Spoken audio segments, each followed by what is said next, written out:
بیا این ویدیو رو ببین، خیلی باحال و خنده داره. بیا چیزی نمیبینم. وایسا برم عینکم پیدا کنم. 2000 years later. خب بده. چرا این شکلی شدی؟ نه اینا هیچی نیستن، واسه ویدیو هم. بیا.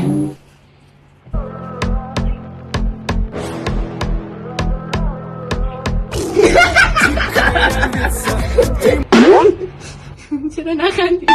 اینو تو درست کردی؟ نه بابا من اینو برای ولی این عمته ها. نه این اصلا خارجیه، خنده‌دار نبود. نه اصلا یعنی چی این حرکات؟ چه معنی میده؟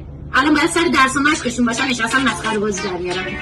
نگاه اینجا به حرف مامانش گوش نداده، حتما که سرش خورد تو دیوار. اصلا بده من نمیخوام. بذار قدیم نه بقیه رو نبین. خب آروم باش. نمیخواد بقیه‌شون رو ببینی، میگم نمیخواد بابا، چیز خاصی چیه کلی بازی در میاری؟ حتما یه چی داری توش که نمیخوای من ببینم دیگه. نه خیلی دست من میزنه تا بابات بیا تکلیف تو روشن.